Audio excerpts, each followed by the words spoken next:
Welcome to the Creepy Metal Podcast. Hey everybody, welcome to episode 2,568 episode 14 of the Creepy Metal Podcast. Yes. I'm Will. And I'm Stephanie. Yep. And we are here in my neck of the woods. We are coming from Pismo Beach, California. How's everybody doing today? Ow! So how is your week going, Steph? What's happening this week? Tell me what's up. Well, there's just tons of things going on. You never boring, right? Yeah. But of course I'm, job looking, hunting out. Mm-hmm. But of course, nobody wants to hire me. So at least I'm not getting fired. So I'm very excited about that. Very excited. Right. Yeah. So anyway, it's been a tough one. Of course, that's what therapists, to pay them, even though you don't get paid a lot, you find the money to get where it needs to go. You know what I'm saying? Yeah. Yeah, so I've just been really trying to do the right thing, not get a real, same retail job, same this, same that. Come on, get some excitement going on and things. So, I just did jumping jacks for 4 minutes. I'm trying to hit the world's Guinness Book of World Records. I'm applying. I'm not saying I got it. But 4 minutes, guys. Yeah. Great. Yeah, so I did that for jumping jacks. 4 minutes, so I want everyone to start jumping and get ready. That was like 4 minutes, 20 seconds. So, yeah, she was over.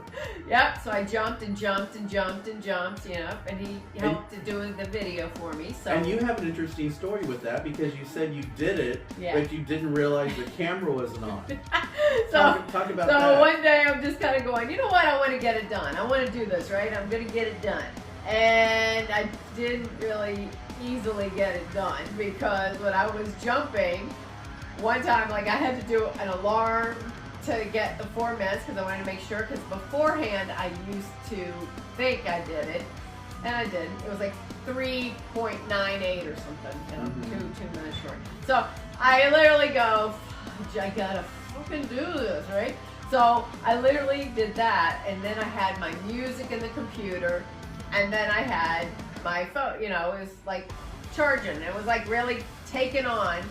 And every time I would go, and I would do it 4 minutes, I'd look and I'd be like, oh my gosh, I forgot the alarm. Oh my gosh. Then the second time, oh my gosh, I forgot to videotape. I pushed nothing. I got so excited to get the other stuff worked up. And that was the second one. The third one, I go, I got it. And then all of a sudden, as I'm playing the music, I said, I'm going to keep going. And then it's still a commercial, and I can't hear myself, and I cut myself off. So I go, you know what? Take a break. Just take a break, Stephanie. Sit down, relax, and just really focus. And that's 3 sets of 4. Yeah. So I done. Wow. I count 250 jumping jacks each. So, and I previously was working out and jumping jacks because I didn't really think I would be doing it. Yeah, so that's what happened. And after the 4th try of a 4 minute, oh my God, boom, I got it. So you did 16 minutes of 200. I can't tell you the whole, I don't even want to know, to be honest. 16 minutes to get 4 minutes of. Wow. Yeah. But she did it, you guys. It was awesome. We got edited it up. Yeah. Not even edited. It was just like putting it on a top of a screen. And it was pretty, thank God I got it done. That's all I kept saying. So so that's what my excitement is. I have to admit, I was telling everybody we shouldn't be doing road rage. We should calm down about driving. We shouldn't be, So I literally was in a good mood, parked it at Walmart parking lot. And I'm literally with my dog Bella here, and I take my top down, not my shirt. I took the top down, and I'm starting to jam, play our music because we'll tell you what we did for the weekend. Mm-hmm. So I'm jamming my music, and the car behind me, it's dark. You can't even see through the window or anything. Mm-hmm. It literally looked like it was just parked, so I can't back up. So I'm literally going, no, stop, be calm, it's okay. So I'm waiting and I'm waiting. I decided to honk because I thought, well, maybe they're sleeping, or maybe they're texting, they can't see. Nope, they ignore me. You've had some weird stuff happen in that parking lot. So then Some weird stuff. So I literally go, I gotta actually go now. Mm-hmm. And I did the honk, I did the wave. Remember, I have the top down. And I literally was saying, I don't know, is there anyone in there? You know what I mean? Because it's all dark. It's got all black, the window, you can't see. So I literally get out, I blast the music, and I'm going like with the arms up. And of course, she puts it down on the window, and she starts yelling. And I'm going, whoa, whoa, whoa. First of all, like, I just want to get out. I just want to get out, please. And then she's going, oh, well, you know what? Now, I'm trying to get parking. I go, oh, I get you. Oh, you're lazy. That's what you're fucking lazy that you're going to wait and cause all these people, because I saw all these other people noticing I'm honking and going, hello, hello, I need to leave. Wow. But no. You know, everybody was like even going like this to me because they're going, oh, bad person. So literally everyone's trying to help me and she's yelling and screaming. So I just I got to be honest, I broke out and just goes, oh, shit. Popped it like, you know, a zit. No. I just go, oh, you're just lazy. If you, there's so much parking over here, but no, we don't want to walk. Of course not. We've got to get the closest because you're lazy. You're just lazy. So anyway, she just put the window back up.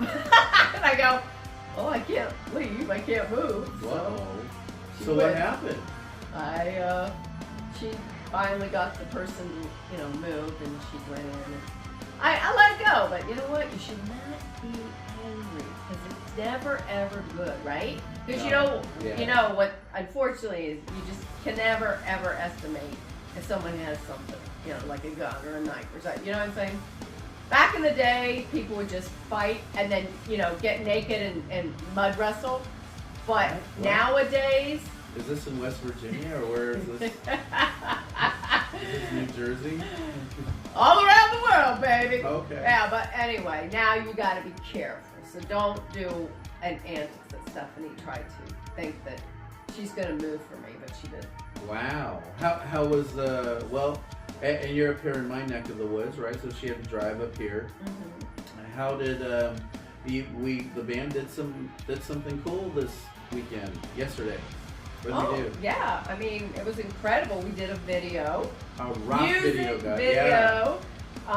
And you know I didn't know if we were on a time schedule or whatever because Will, you know, usually gets stuff taken care of, produced or whatever, or videographers, things like that.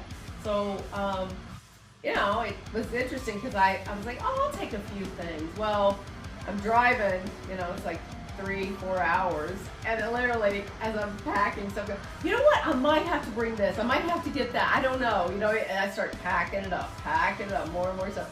So anyway, it was quite funny because you'll have to see. Hopefully we can send a video on like our TikTok or our Instagram or something.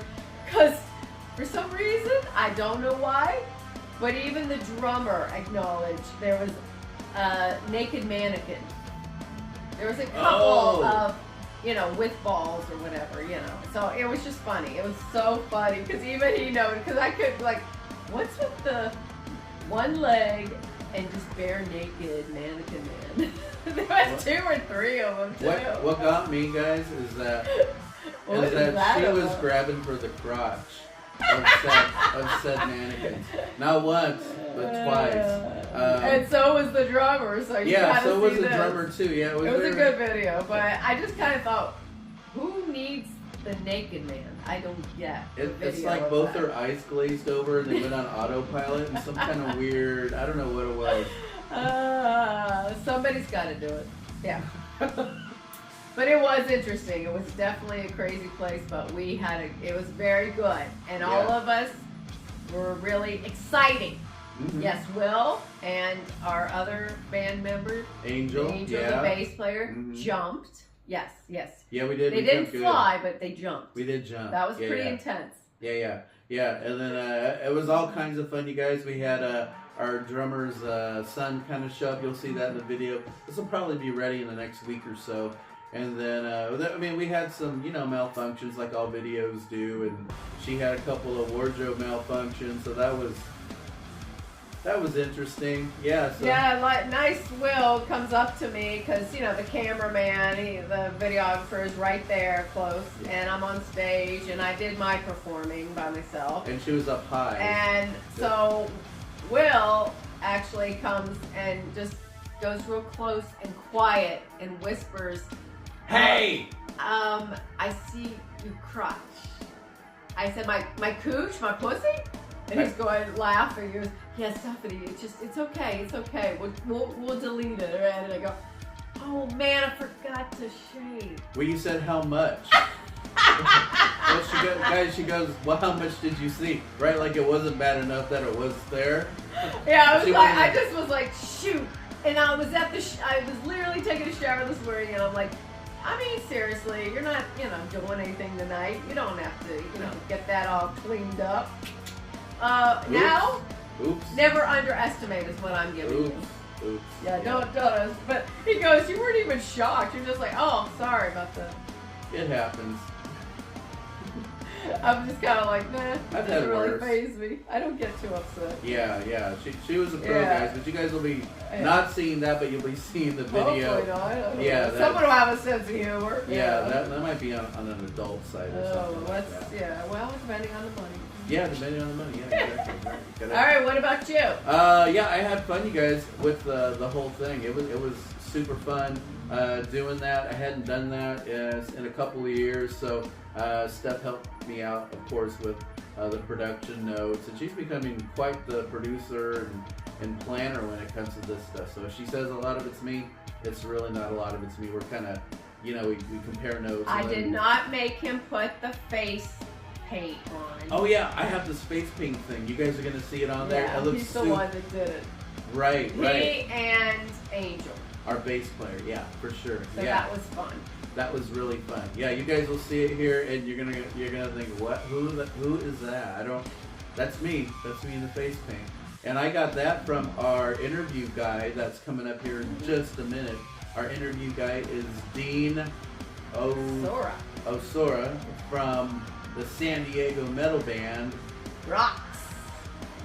Warpath. You gotta see that band. They're really cool. They're really nice too. Yeah. They really do care about their fans. That's They really for sure. do. And they do care They about do. our... And the kids, the younger kids, they get real excited and everything about it. What I like about this, guys, you're gonna hear this video. We didn't do a video interview like we did last week, but you're gonna hear the video. I want to put some footage of Dean and some of the projects he's in, and the thing that makes it really unique, guys, with this video or this audio interview you'll hear in just a minute is that Dean is Native American. So am I. So I am Navajo. And we're talking Paiute. tribes together. Right, and you'll hear about Dean's tribe here in just a minute. But it's so cool to talk to another Native guy in the scene because there's just not a lot of us around. So it was really cool, and he's a really decent human being too. So I thought that was real caring. So you guys will hear that here in just a minute. So Yep. I think that's all we got for this part. We'll catch you on the backside.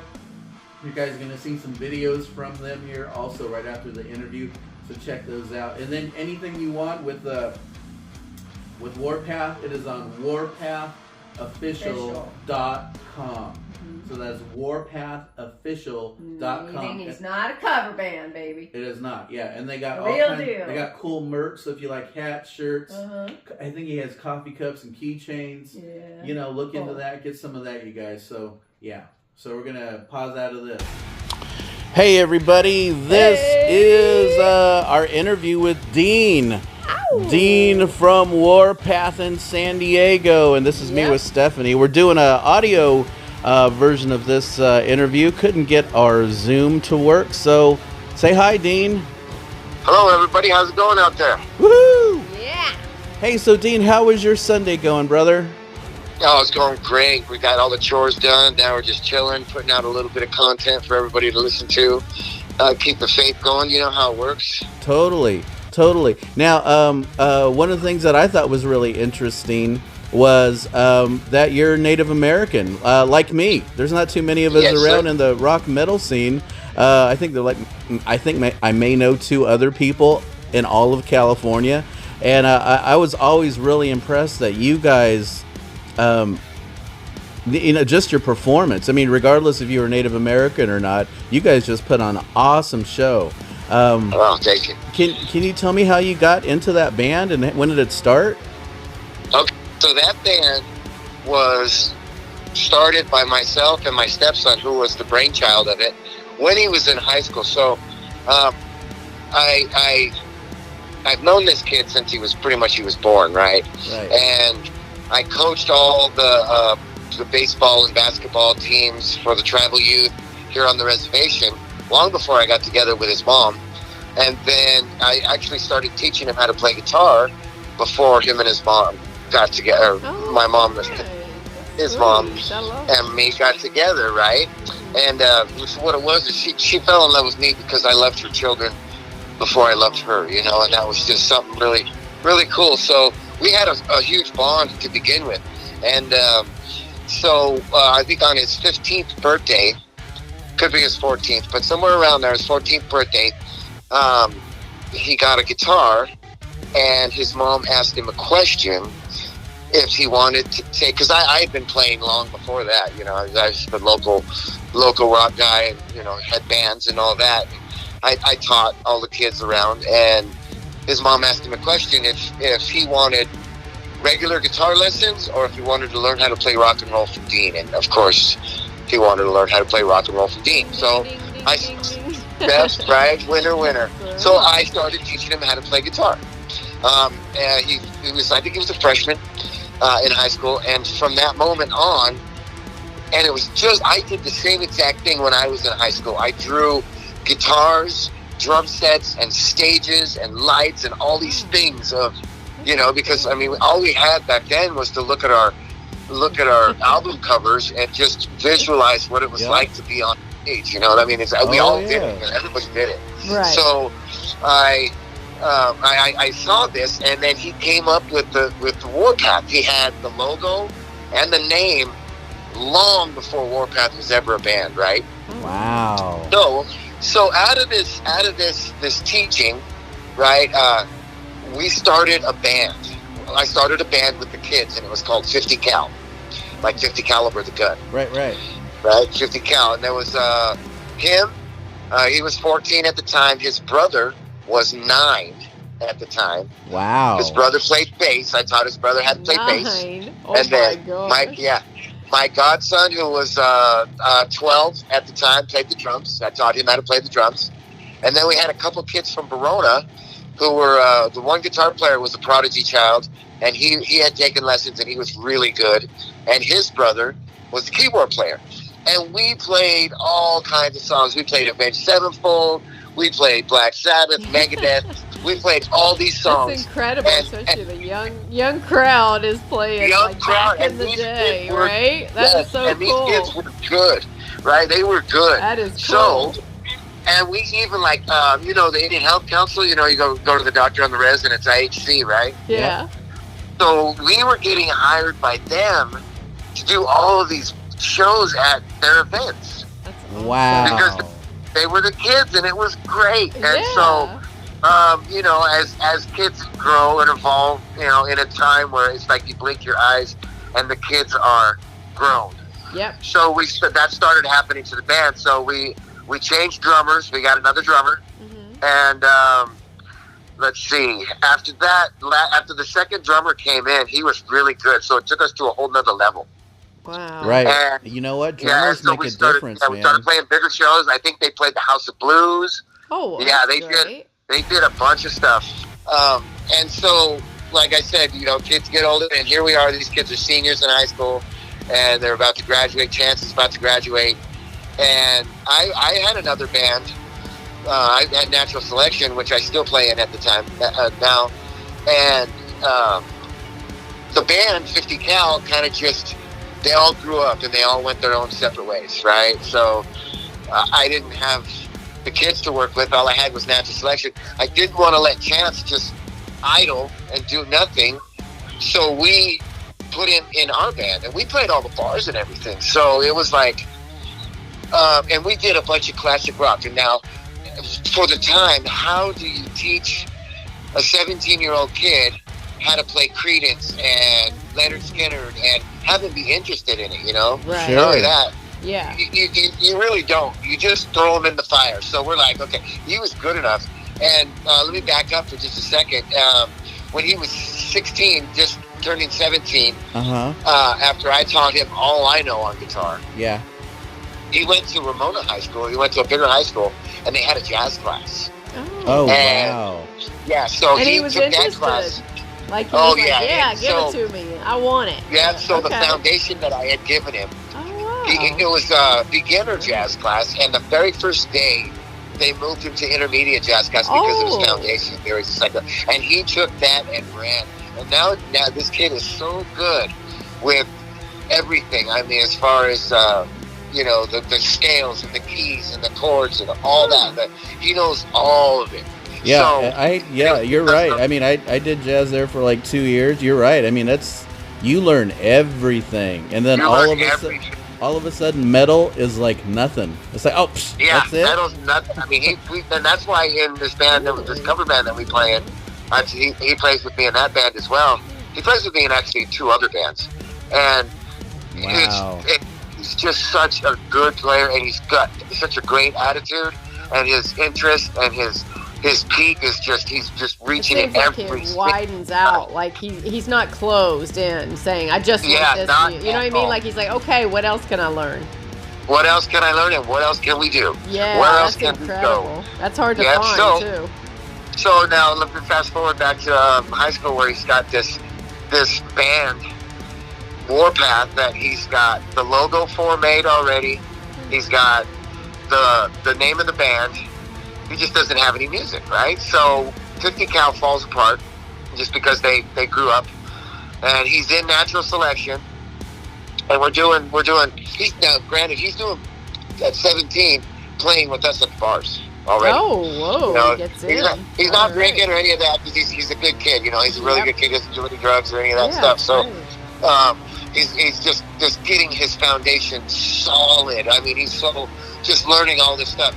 And right around that time, 17, 18, he had a bunch of music already written for Warpath. Oh, wow. Really? That's incredible. And so it was just him and I was playing the drums, he was playing the guitar. And within, I think about a month's time, we had written the first album for Warpath. Wow. Congrats. That's incredible. And so And it's so good, man. Whatever he did, I mean, those jazz lessons, I mean, you guys are very, very tasty in the breakdowns, in the writing. I mean, even if it wasn't Native Americans playing, it would just be an awesome album just for the technicality and how he kind of went off in different genres. It's really freaking awesome. Yeah, no, it was so easy to work with him because, I've been playing for 100 years already, and his discipline was just so welcoming to the writing process. It was like, he wasn't noodling around, he wasn't distracted, he was just completely on track, and we laid this stuff down in a record amount of time. And so we rounded out the rest of the band. We had actually 2 singers. Him and my cousin Johnny was singing at first, and then we had Jason Wolf, who was our very first bass player. Actually, we went through a few bass players, like Spinal Tap did with their drummers. Yeah.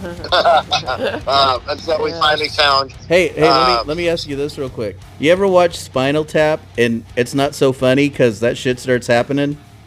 Oh gosh, we lived it. It was like, I'm telling you, man, I've been there. Oh yeah, no, this is definitely funny. And then you lose a drummer, or you lose a guitar player, and you got to replace them. And then you get some weird interview that's talking about something that you guys aren't even about. And we've definitely lived the Spinal Tap. Yeah, why don't your amps go to 11? Oh. Yeah, exactly. No, he had actually written 11 on the amp. Right, yeah. Oh my Why don't you just make 10 a little louder? What? Right? Just make 10 a little louder. Yeah. There's another one coming out. Is that right? Yeah, they're making another Spinal Tap. Oh my God! my. I still got to show Steph that. I still got to show her that movie.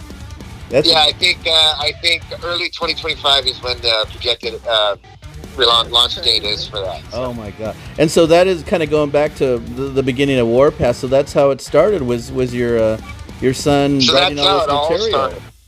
Yep. Wow. That's how it all started. And then, so the makeup wasn't even there yet, right?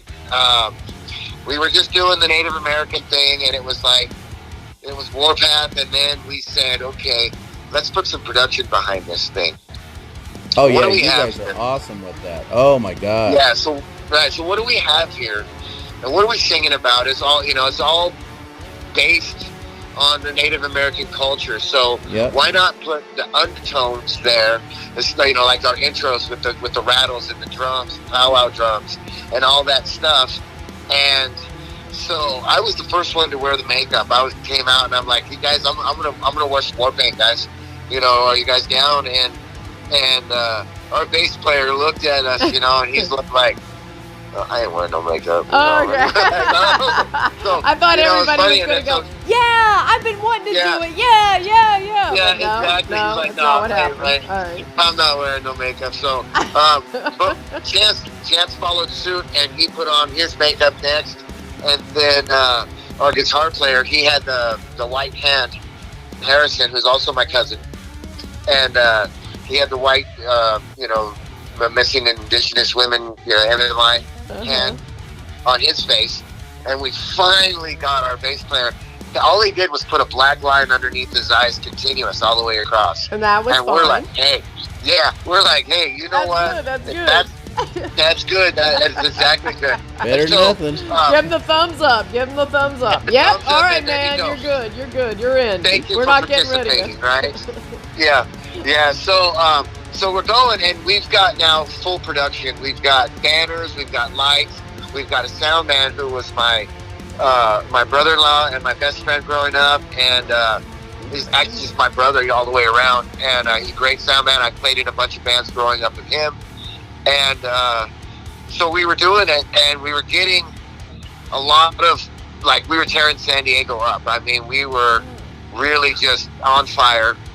And our bass player, who was he was a working man. We were all working men, but he was I think he worked for Cox Cable at the time. Mm-hmm. And he was like, you know what, guys, I can't commit to the amount that you guys are playing, and I want to get you there, but I can't go any further, and I don't want to hold you guys back, so I'm just letting you guys know. And our next natural move was to get our sound man, who is our brother, to fill in for the bass parts. Wow. And he was all about the makeup. Him and I used to wow, that's great, right? You were like, yeah. come on in. Yeah, Yep. come on in. And it just made it, Got just excited. what it is today, right? And him and I used to actually do 2-man gigs back in the day when we were teenagers, and we'd go to Halloween parties and we'd dress up as Kiss and just do 2-man Kiss shows, Yep. And so it was right. It was the perfect move. Right on. And so and then we started making moves towards LA. And then the whole time we were doing merch. I was making our t-shirts and our banners and our hats and all that stuff. And I mean, we were raking in the money. Wow. And that got us on the road. And then once we were on the road, once we got to LA, word started spreading. And then we have a road crew, we have a full, lighting crew. Nice. And so we had a demo CD. And my roadie, my brother-in-law Josh, he's our number one roadie. Him and I went to a concert in LA. And he saw Jose Mangan there from Serious Liquid Metal. Yep. Yeah, we know Jose. Yep. You know Jose. So he gave Jose our CD, and it took about a year, but then they had about, I don't know, this was probably a year and a half ago, maybe it could have been 2 years by now that they started playing us, but they had a special on Native American bands playing metal, and they still play us on Serious Liquid Metal. That's awesome. Good. So yeah. Good So deal. from that point, we started getting more shows in LA, and then we said, well, you know what? We've got a friend who's from Pechanga Reservation, and he lives in Oregon. and he's one of the biggest promoters up there, and he throws a 3-day metal fest. Wow. It's called Rivera Fest, and it starts on Thursday, Friday, and Saturday. He has bands. There's like 30 bands over the weekend, and we were once he featured us up there, we were a home run.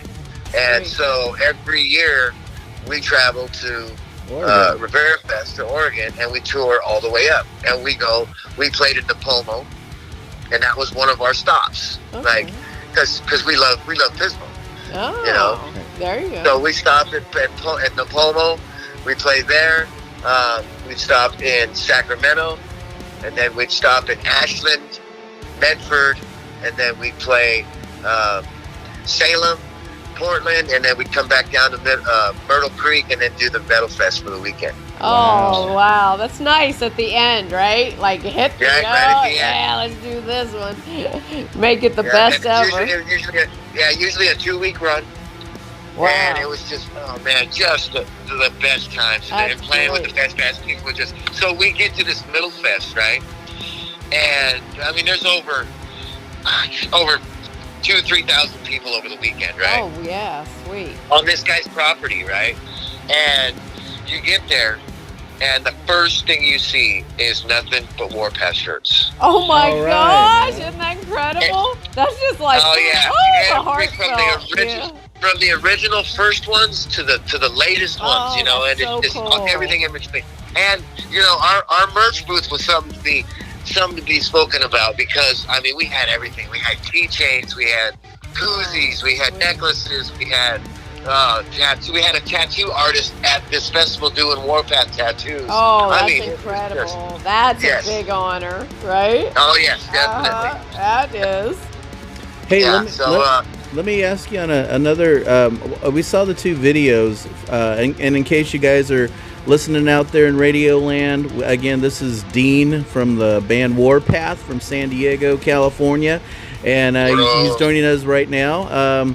Real quick, Dean, we were wanted to know about your videos. You guys have 2 videos that we saw. It was a remake of Blood by Sepultura, and then the other one, Bloody Roots. and then you're an acoustic version of Sleep, which I thought that is a huge departure, because I've seen you guys play live. You guys are monsters, like a big wall of sound and yummy goodness. Then you guys made like this sonic left turn, like a complete left turn. And I was wanting to know, like, and you guys can check those out on YouTube, by the way, in Radio Land. Blood, Roots, Bloody Roots. Yep. Right. Roots, Bloody Roots, and then that other one is Sleep. Can you tell us a little bit? I'm more interested in the Sleep cover. Okay, because that was such a huge left turn. It was different. Yeah, that's what I said. Right, wow, they're really different. So after a night of just incredible drinking between Chance now the truth comes and out. the guitar player Harrison, Chance and the guitar player Harrison, the next morning they were, after an incredible night of drinking, you're going to be incredibly hungover. Alrighty, woo! Right? They were incredibly hungover, but they had acoustic guitars with them, and so now there's the regular heavy version of Sleep. Okay. And there's the acoustic version of Sleep. Oh. Okay? So the acoustic version of Sleep came first. Really? So, right, before any production happened, they wrote that song the next day after they were hungover. They wrote that song. Oh, right? that is so cool. I mean, it's so not cool that you got hungover, but it was cool that, it came about. Yeah. So they turned it into the metal version, right? And then it became Sleep, and we only played, the metal version of it. It was never a song that we played acoustically. When it was until we sat down, we had to talk about it. We're like, you know what? Let's revisit this song Sleep in the acoustic fashion, because we were about to make another step in recording another album. So the production value, every album should go up, and that's what happened. We got with Vinny Marviso, who produced and recorded the video of that, and we just put our heads together, and what the song talks about, is sleep. And the only like, Chance is an incredible introvert. You wouldn't think that, the monster that he is on stage, that he just, doesn't like he's gotta pull back and just be, he's a family man now. But when we were playing, after shows, he wouldn't be the guy out there mingling, shaking hands too much, as much as I had him get out there for a minute because people wanted to see us, but he had to just come back and just recharge by himself. And one of the only ways to do that was to sleep. Oh, wow. He's got to sleep, and that's what that song is about. That's interesting. So if you really look at the song and listen to the lyrics, you'll see, the video really portrays what it's about, and, how we're all getting together and how we're all, it's kind of he doesn't really want to, but he's going to because it's what we do. And it's like, well, I need to charge myself, so I have to sleep right now. I have to sleep. It's just, that's what it's about. Right. So kind of like finding your balance again, getting that. Absolutely. That homeostasis, or finding that. Yes. Revitalization. To me, it's survival. Yeah. I'm thinking of me, like, oh my God, can I sleep? I don't know. Yeah.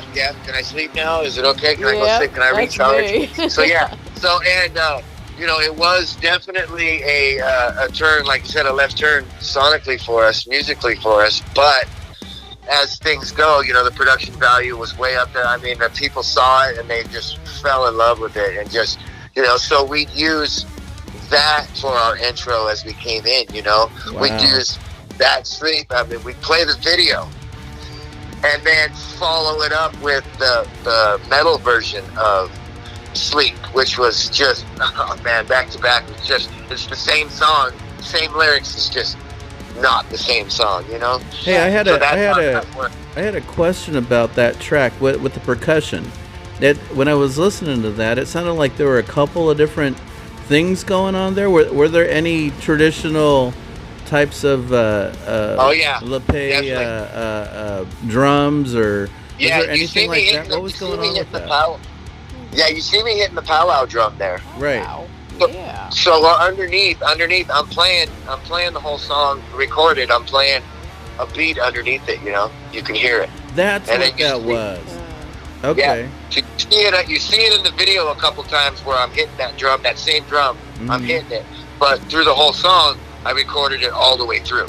Wow. And that was part of the undertones of the Native American culture that we wanted to imply on these songs. And then I'm playing a hand drum through the rest. Okay.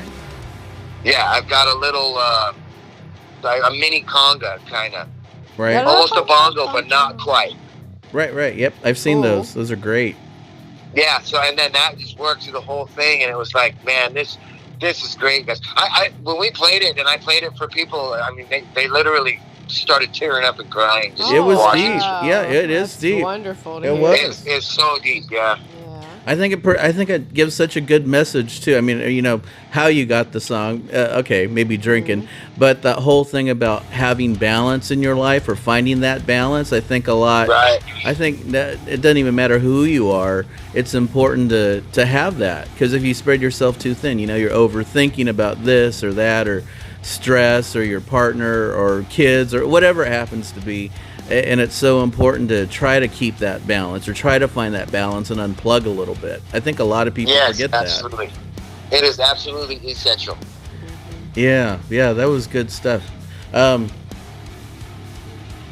So how many times have you guys played in California? And then how many times have you gone out into nationwide? Because I'm always interested. So we did every single year. We did for 5 years. We did the tour out. Okay. So we did. And we played countless. if I had to put a number on it, we probably did 25 shows in LA. Okay, I was wondering that. Between Costa Mesa, Anaheim, LA, Hollywood, we played all those venues. The Whiskey. Yeah. We played the Roxy. We played. I'm going to ask, since you said 25. What was your best time? Which one did you like the most? So my favorite was when we played, the band Ginger? Yeah. Yep. So we played with Ginger up at the Whiskey. Yep, the Whiskey Go-Go. Yeah. and it was a sold-out show. Oh, sweet. And it was the most amazing energy I think I've ever felt in my life. Just because the band Ginger they were upstairs in their little dressing room thing, and they were peeking around, going, "Who are these guys? Who are these guys? What's going on?" And we've done. I mean, we've played with a lot of big bands, a lot of name bands that are just, Flotsam Jetsam. We played with Powerman 5000. Orgy. I mean, just so many bands. We played with Soulfly. Awesome. Oh, yeah.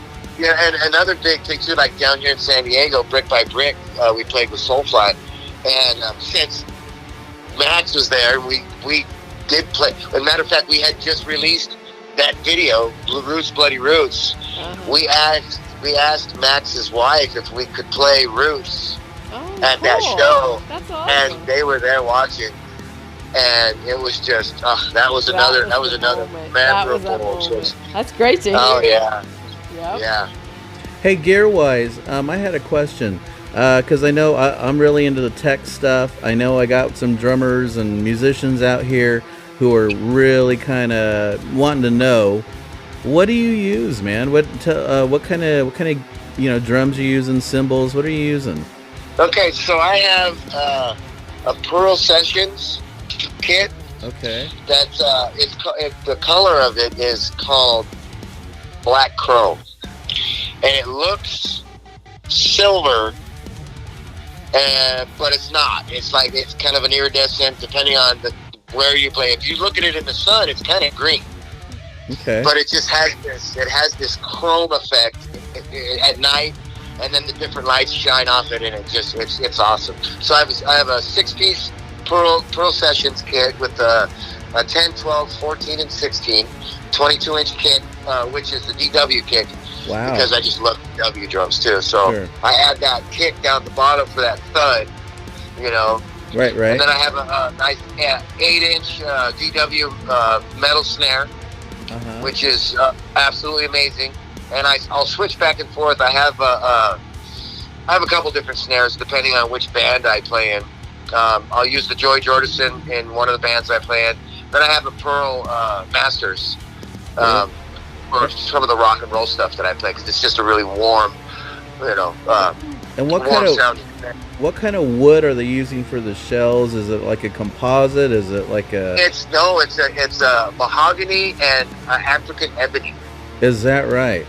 It's a mix. Yeah, it's a 50-50 mix with and it just the resonance is so. Oh amazing. Yeah, mahogany. Yeah, on anything. Oh yeah, on anything. Yeah. Mahogany's awesome. Yeah, so, I mean, they just sing so well. And then I use Evans EC2s on them, of course. There's nothing better than those heads on them. Mm-hmm. And then I use the Pearl Platinum Rack. Okay.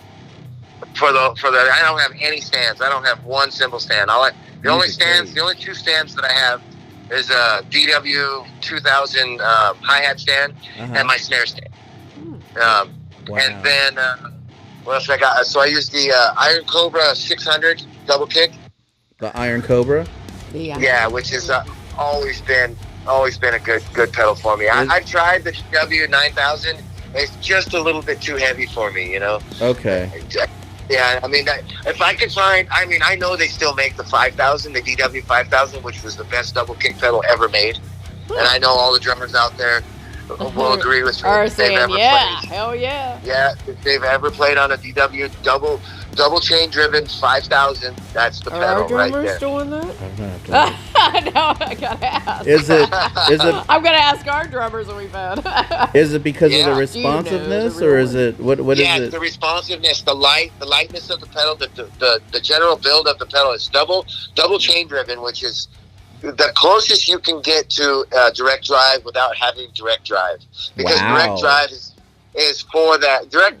I don't play that blast beat. I don't play that real fast double bass. I do that metal, double bass type. So, and that 5000 is just where it's at. So, and the closest thing I could get to it without buying another 5000 was that Iron Cobra 600, and the adjustability of that thing is just, it's unsurpassed. So it's a really, really good pedal.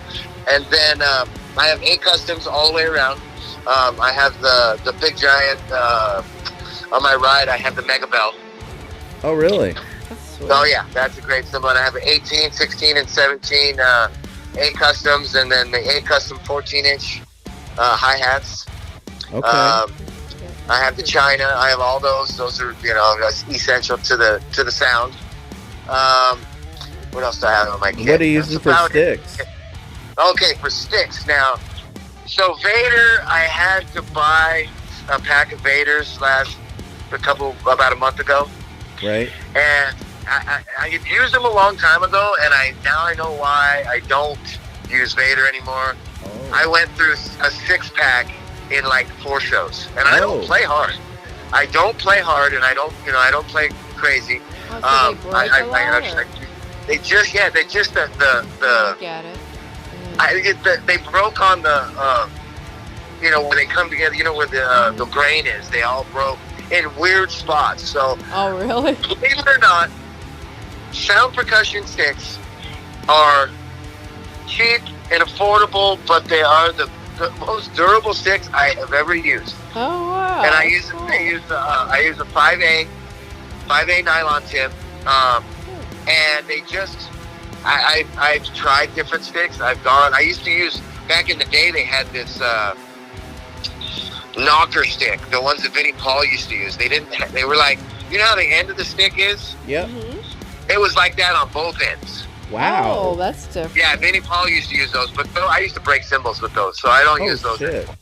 Yeah. That's like I don't use those little anymore, tree but, trunks you were playing with. What's that? Little trees you were playing with those. Oh, yeah, absolutely. Absolutely. Tree limbs I was playing with. And those were Vic Firth. So Vic Firth makes a really good stick. I would use a Vic Firth stick if they weren't, so pricey. Right. I am going to, here in the next probably couple of weeks, there's a company down in Escondido. It's called Scorpion Sticks, and I'm going to hit them up for an endorsement because they hit me up, and I was wondering that. Oh my gosh. I'm sitting here going, I'm dying to ask, like, you'd be great for a lot of these companies. They should be, like, really coming for you. Yep. Yeah, so absolutely. That answered my question. I want to have my signature on them because one of the greatest things, and I'd always throw sticks out, or I'd always, after the show, I'd always come up to the stage and hand out sticks to either to the kids or, someone who really was watching me. Yeah. And after the show at the merch booth, they'd always ask me to sign them sticks, So I really, really perfected the art of signing a drumstick. Oh, right on, man. But do you use like a black tip marker or what's a the Sharpie with one of the Sharpies with the real sharp tips, not the fine point. Oh, isn't that funny? You had to learn from that. Yeah, that's cool. I love that. I had to learn trial and error, and I figured out that was the one to have. The marker to choose. I like that. And keep it hot. You got to keep it with you. That's cool. That's cool. Now, one thing I did do for a while with my sticks is I used the Buddy Rich signature. Okay. Interesting. Because and that's they were a little white. bit thinner stick, right? They're actually pretty thick, but they're light. Oh, okay. Yeah, because he had that unique drumming style of using that more traditional grip that he had. Yeah, the underhand grip. Absolutely. One of my, I don't use that grip, but one of my favorite drums. Absolutely.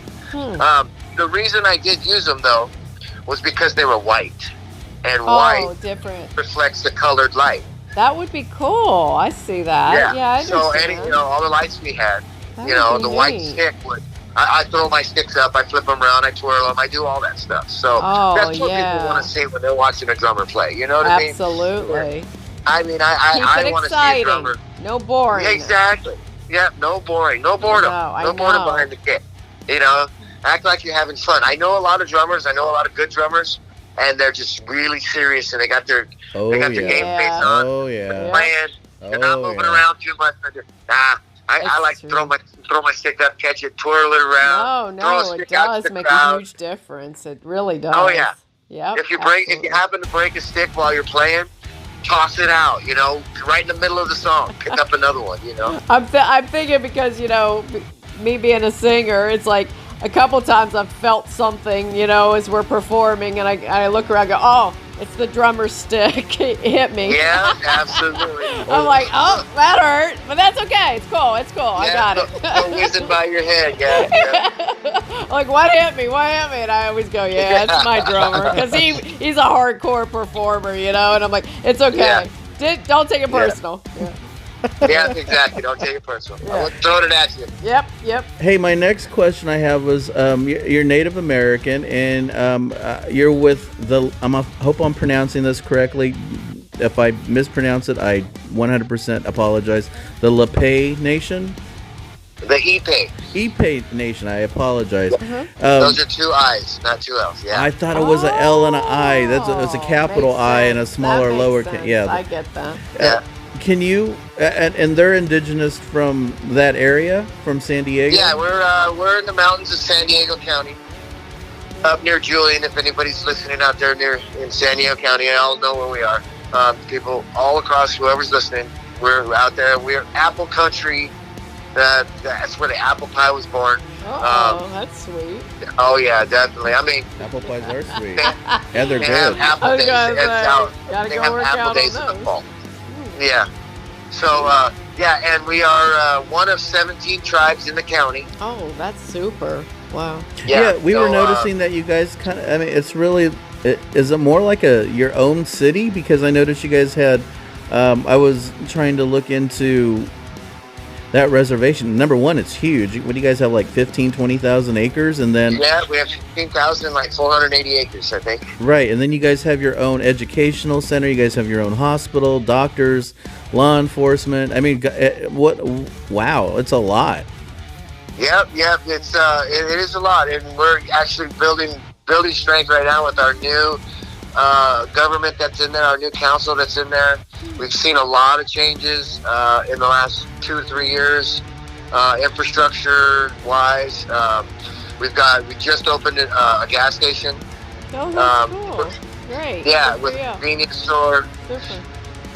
Yep, and then we've got, like I said, we've got the clinic over there, and they have everything from dental to medical to behavioral health to senior care, elder care, all that stuff. Wow, so really helpful. And then we've got, of course, we got our law enforcement, we got our fire department. Wow, that's incredible. And, man. So things have reservation life for a lot of tribes is real hard. It's always been that way. And, yeah. Hey, I'm with you, brother. I'm Native American too. I'm Navajo and Paiute. Yeah, it is rough. Yeah, my. So I know. I've been there. Yeah. So we have it pretty good out here because we traveled when Warpath played at the Gathering of Nations powwow in Albuquerque, New Mexico. We drove through Dene country out there. Yeah, that's my neck of the woods. And I'm telling you, man, that was tough to see because I know how hard it is out there. You see, and it's just desert land, and it's just, oh, Lord. I can tell it's really, really hard. So it's you hard take life. what you got here, and you count your blessings because there's a lot more people out there who have it a lot harder. Yes. Yep, that's for sure. Very appreciative. What do you think? Are you involved in the community with Native? Oh, absolutely. I do. Like with this festival we just threw, and it was just some tribal members getting together and putting our heads together and making it happen. I do whatever I can as far as tribal youth goes. I'll either coach some of the teams that they have. They have an intertribal sports league that we play all the different reservations. Everybody's really neat. My kids participate in that, and I do coaching for them, and whatever I can do to help in the community, I'm there. Yeah. That's so different than up here because it seems like it's so different because up here everyone's fighting with each other, all the tribes. Oh yeah, all the tribes and drama, and it's like, God, because I've been used to be involved with that over here, but it's like I just got so tired of the bickering and fighting over egos and fighting over nothing. It was just over nothing. Yeah, and it was like, how are we expected to help our members and help our community when all you guys do is fight over stupid stuff? And half the time, I'll tell you, it's crazy. Half the time, these people that are fighting, don't even know what they're fighting about. They're just carrying on a feud from, back in the 40s or 50s Yeah. or 60s. Yeah, all those people have died out. There's nobody they're all alive gone, from back they're all then. just- I just gave up because I thought, man, this is toxic. I can't be a part of that. I'll take that stuff home. Trying to help, not hurt people. Yeah. Totally. Yeah, exactly. I'll tell you what, it's not hard to give up, because if you just keep getting to, like you said, we were talking earlier, you get turned away. Every door you go knock on, it just slams in your face, and it's like, after so many doors get shut, it's like, man, why am I even trying?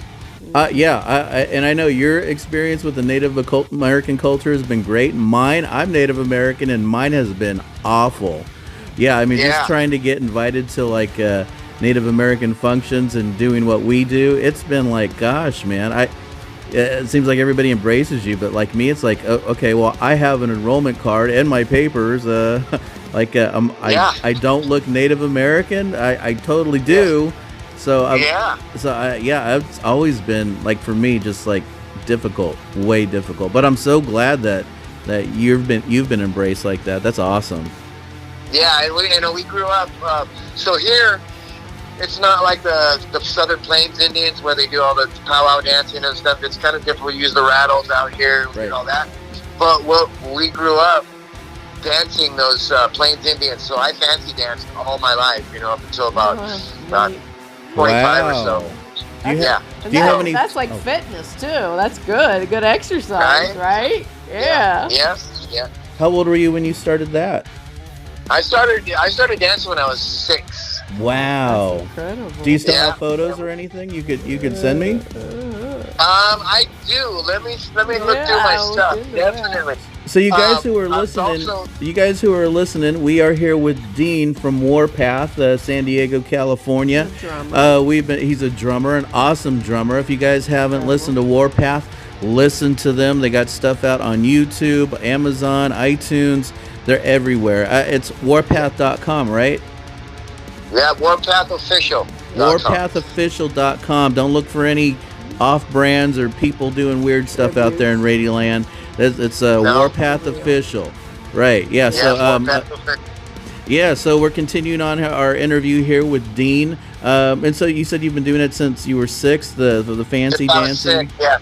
And fancy. I danced up to about 25. Life starts happening. Great. And, I would get back out there again, but I don't know. Boy, that's some. I was wondering what kind of moves you do on stage. I was going to ask you that. Well, I'm sitting, so I don't really. Because, Dean, you're like 27 now, right? I wish. Hell yeah.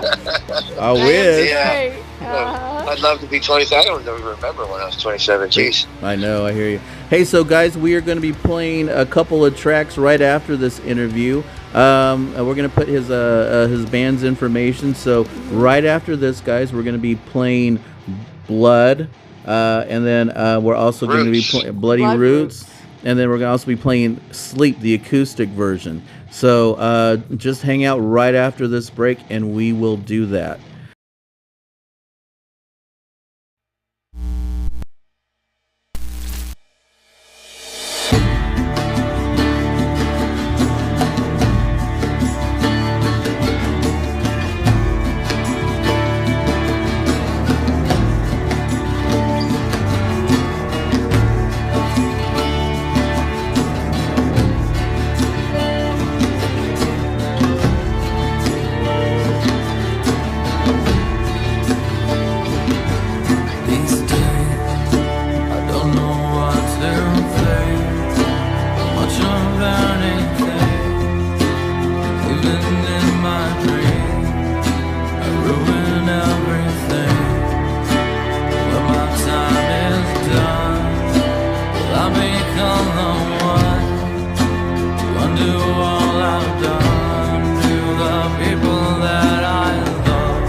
heal.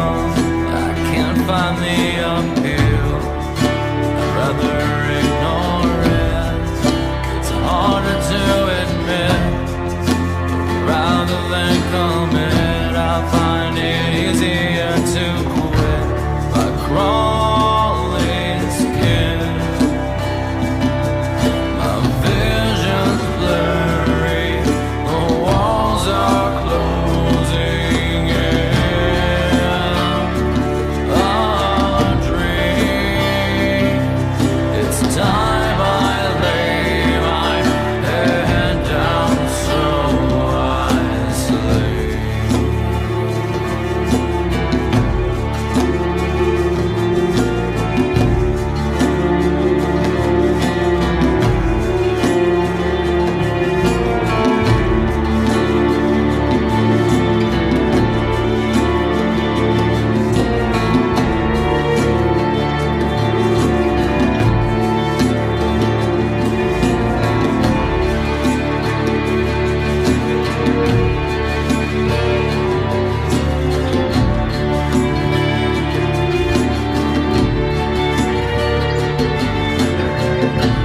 My crawling skin, my vision's blurry, the walls are closing in. A dream, it's time I lay my head down so I so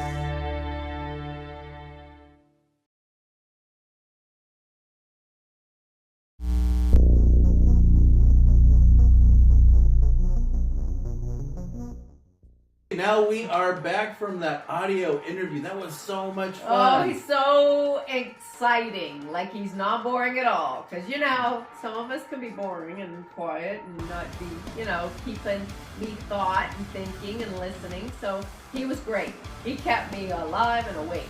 Right. Even though they made a really good, even acoustic song called Sleep. Right. And it was because of a band member. That's what they even came up with that idea. But they do have both. They have the metal side and the acoustic. But he's super great. He really is eye-catching and listening great. I thought it was so interesting that his family member, his stepson, I think it was, his stepson Chance, how he kind of went through his own kind of evolution from being a student and then getting into jazz and doing that whole thing. And then from learning that jazz, and anybody who's played jazz on guitar, it is very complicated. I mean, you're learning chords, it is not easy at all, learning different time signatures. So by the time you get to metal after learning jazz, it's nothing. It's like, oh, I'm warming up, this isn't squat. So I thought that was so interesting that Chance went through that to become the the front man that he is. So I thought that was interesting. Would you think? No, I think it was great that he got a lot of people into music.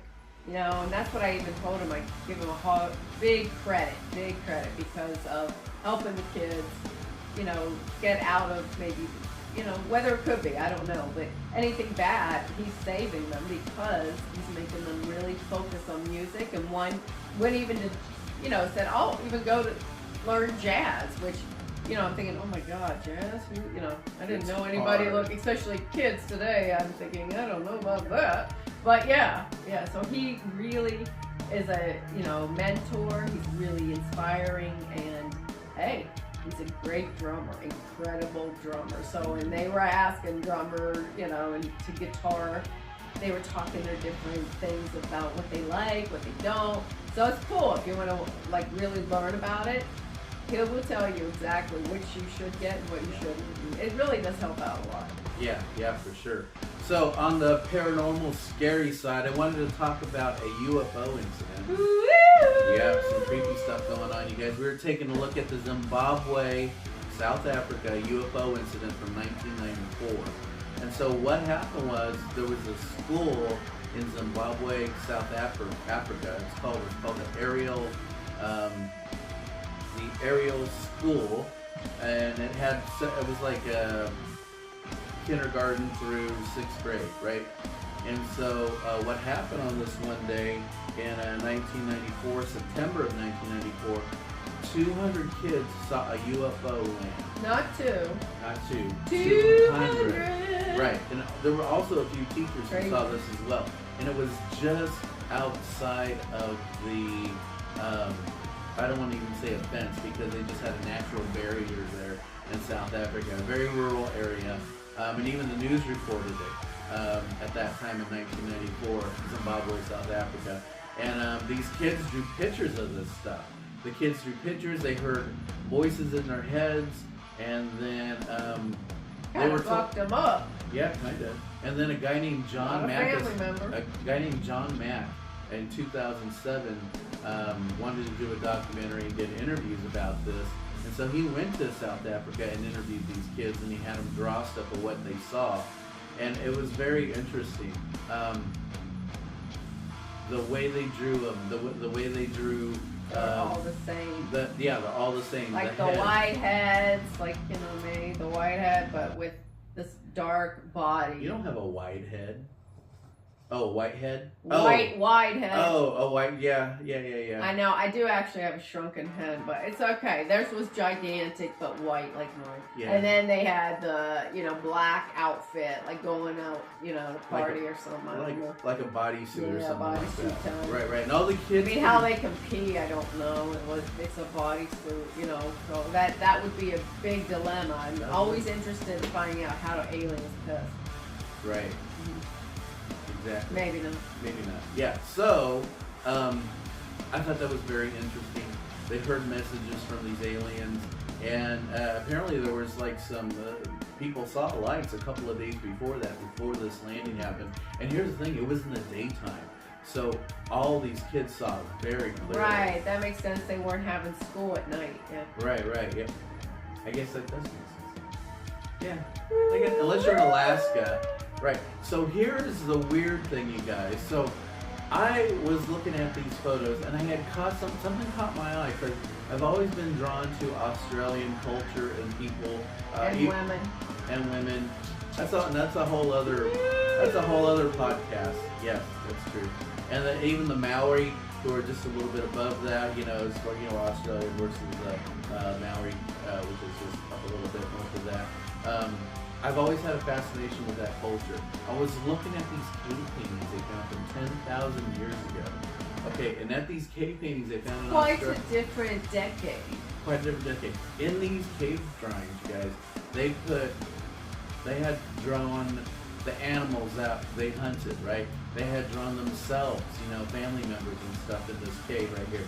They had put their handprints and put them in this cave. Guess what they also put? They put these things that looked exactly like what the kids drew in Zimbabwe, South Africa. They put these beans 200 kids in the daily. Right. 10,000 years ago, the same drawings in this cave painting as what the kids drew in Zimbabwe. That is some crazy stuff, you guys. Quite different countries. Right. And people will say that, well, they didn't know what they were doing, in Australia doing these cave paintings. But I beg to differ because they literally drew other stuff that was in their environment, other things that you could easily tell what it was, and things that they dealt with, and things that they lived with. It was all right next to these beings. So I'm pretty sure they knew what they were doing and what they saw. I just found it so incredibly interesting though that these drawings matched almost exactly what these kids drew. And it's not like those kids can relate and say like, oh my God, I saw that when I was 3, you know, or 5 or something. You know what I mean? Because it's so different decade. Right, because that's 1994, right? And some of you guys might be really young watching this. 1994, there was no internet. I mean, there was dial-up AOL, if you want to call that, but I mean, good luck trying to download anything. Right. And this incident happened in 1994, so I mean, there wasn't a lot going on. Right. I had showed Steph some pictures of what the kids drew, and I had shown her some pictures of what the cave paintings in Australia. I mean, it was even really different because of like the whole black bodysuit thing. I mean, and there was no crotches, so nobody saw the crotches, which was cool. You know, because they could have drawn like maybe, you know, man's balls or something in it, but no, it just was very straight, like a labia black. or something. You know what I mean? Left or right. Again, no crotch, you know, no pussy showing. That's good. You know what I'm saying? So back then, it was the same outfit. It wasn't like someone had a red outfit, you know, with the black head. It's all the same. White and black down there. You know what I mean? Farm. Yeah. So that's why I said it was very, very odd. What did you think about the photo? I mean, not photos. What did you think about the pictures? Did you see the similarities? What are your thoughts? What do you think that? You know, do you think? Well, you know, what are your thoughts on that? Do you think it's possible that it's the same thing? Well, I think after seeing 200 people in that era, and then all the, you know, Australians, they're not stupid, they're pretty brilliant. I would literally say, like, yeah, there has to be. Because they even, not only they draw the alien, they drew the UFO, the whole, like, UFO machine or whatever they have. You know what I mean? Like their flyer, you know? It was the same one, same space thing. That was cool. Vehicle. Yeah, I think vehicle, whatever that. Because there's a new term for all this. It's called UAP, right? Unidentified aerial phenomenon. And why can't we say UFO? Because the government doesn't want us to anymore. Why not? Because people make fun of UFO. Nobody makes fun of UAP. I make fun of both. I know you do. You don't. You hate it. How about UP and AP and UFO? Your hate knows no prejudice. She hates everyone equally. Ofo, afo, rofo. I mean, come on. That's why I write lyrics, you know? That's come on, right. Come on, I'm going to use that. That'll be our next song. And AFO. UP at the AUFO, at the OFO, and the FOMO. That's brilliant. Yes, that's good. So I'll put some pictures up of this here in the podcast. You probably see that here on the left or right side of us as I'm posting this. Up and down. Yeah, let us know what you think. Is it possible? Is there? Do you see? Have you seen one? Let us know. Yeah. I mean, remember, white face, white, and then the black down. And then they have the big eyes. Yeah. The big eyes in the bodysuit. Right. Yeah, they don't have big ears. I never see the big ears. No, they don't have ears. You're right. Or mouths sometimes. They don't even have. Yeah. They don't even have mouths or anything. So, that's all I got for my part. What are your top 5? I guess we got our top 5s to go over now, guys. What do you have going on? Because I was thinking of of course, of women as I'm talking about my crotch the whole time. I was thinking this time, let's be nice to men. 5 nice perfumes. Colognes. Men wear colognes. I think they should be. Okay. Actually, it does say best perfumes for men. Okay, all right. perfumes. I gotta admit, I told him, because he goes, you never smell good. How come? I said I actually was a fragrance model. And it was for 3 days, and I was making $100 a day. I was so excited. And I literally got a rash. I was spraying so much, and then I got really smoothie. The snot was coming out. Like, would you like to? It's embarrassing. So yeah, that's why I don't smell so sweet and sexy. I never said you don't. I never said you smell. So anyway, what do we got? What's your number 5? Salvatore Ferragamo is number 5. That sounds like homie. Homie. I think so. Could be it's in French and I'm just mispronouncing. That's okay. What is it? What's number 4? Calvin Klein, Eternity. See, I can read that. Calvin Klein. Okay, number 3. What do you got? CK, Everyone. C-K-O-E. I know, right? That doesn't make any That sense. doesn't make any sense. You see K, you hear K, everyone.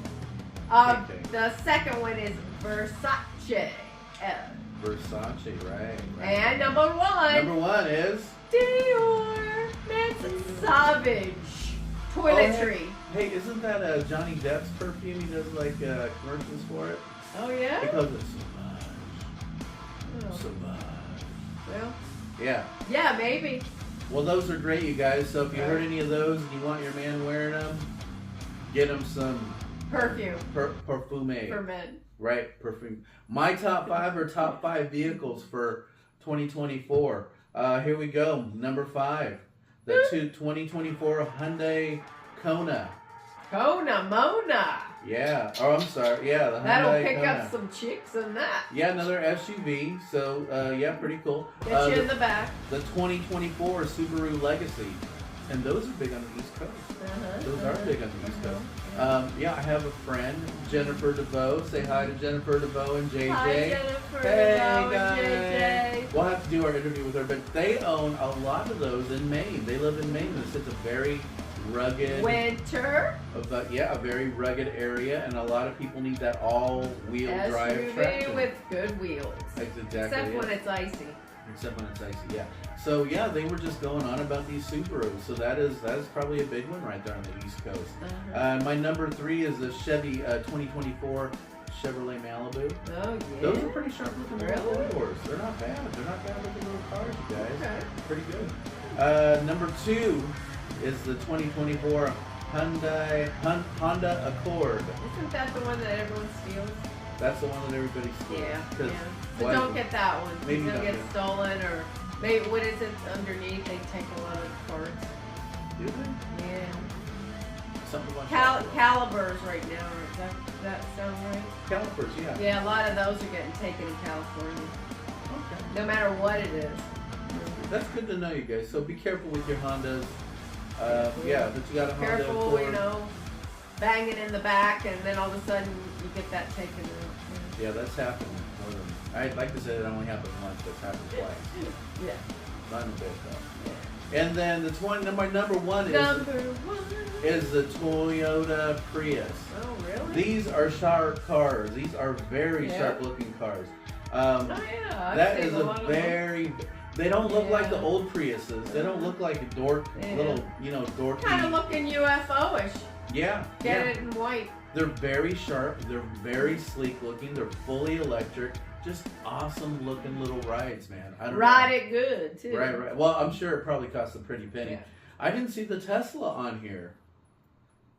Tesla's not on this list, you Well, guys. it's probably because they have to be under luxury cars. Oh, okay. Yeah, You yeah. have to, you know, there's the luxury, the mid-size SUV, you know what I mean? It could be. Yeah. Yeah. So that's all I got for today. Do you have any last minute words you want to say before we head out for this week? Clean your crotch. You That's never know probably what could done. happen. Yeah, definitely with a wardrobe malfunction, you want to clean the goods. Yeah. Get a little rag. And you know, you remember all the singers were always a nipple away, you know, the nipple, but nope. Stephanie, she gets the crotch. She gets the crotch. Yeah, Damn. that was yeah. Damn. Yeah, so hopefully that doesn't make the final cut, you guys. We might get monetized. Keep for it that clean. one. Yeah, totally.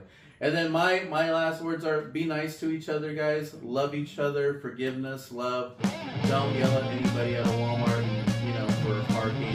I'm not saying who, but you know, just show up for everyone. Exactly. It was a dog. It was a dog. Okay, guys, that's all we got for this week. We will see you next week. Woo!